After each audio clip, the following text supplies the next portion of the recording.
Street Fighter II. This is probably one of the greatest fighting games of all time. And come on, who doesn't love this game? As a kid, I remember pumping quarters into the arcade machines and sitting at home all day long when it finally came onto the home consoles, constantly playing this game.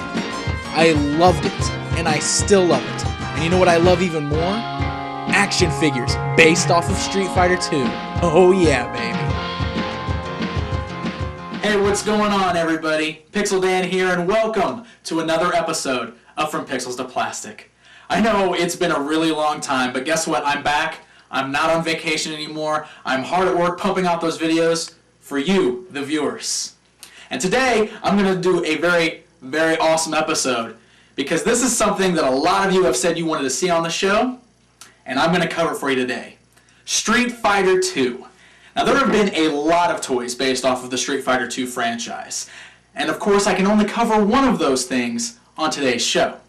But just to give you a few examples, I mean, Street Fighter II has been around for a while now. We've gotten, little PVC statues. We've gotten these cool little super deformed guys. I mean, there have been some really cool Street Fighter II stuff. But I'm going to start by talking about the very first items that ever came out for Street Fighter II. The very first action figures for Street Fighter II. And they were G.I. Joes.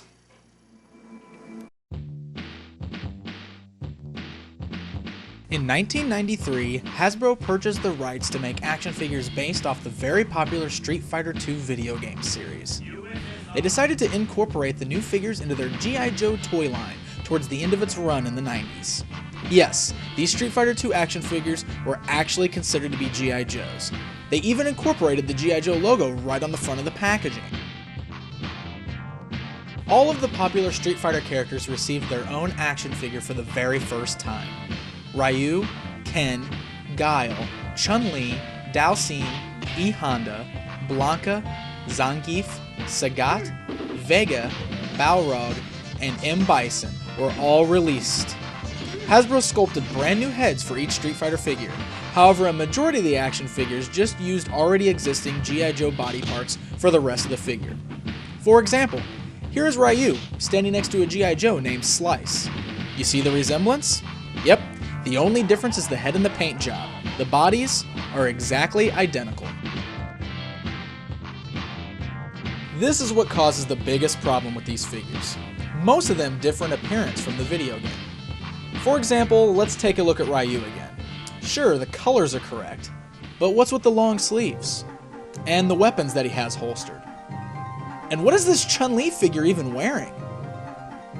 But not all of them are like that. Figures like Honda and Bison and Vega all looked pretty good.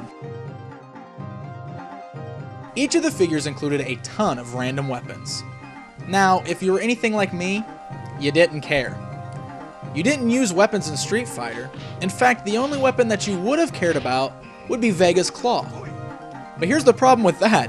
Hasbro must have made a mistake with the packaging somewhere, because Vega didn't even come with his claw. Sagat did. Which means you had to buy Sagat if you wanted to complete your Vega. In 1994, the 90s run of G.I. Joe figures came to an end. But the Street Fighter figures kept on going. With the release of the totally rad Street Fighter movie, a new toy line followed.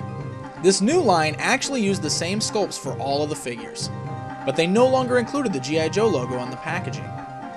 The only drastic change to any of the figures' appearance was the new head that was given to Guile to try to make him appear more like Jean-Claude Van Damme.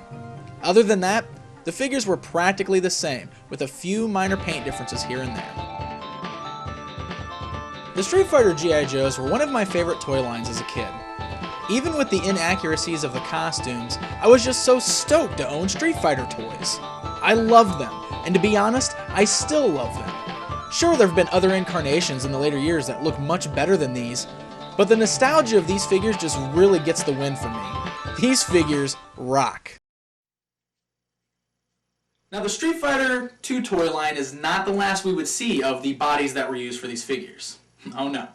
After the Street Fighter II line ended, another line picked up, using very similar body molds.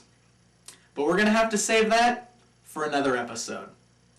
I'm going to have to cut it off for today, but hey, thanks for joining me again. Be sure to head over to RetroWareTV.com to check out all of the latest episodes of From Pixels to Plastic first.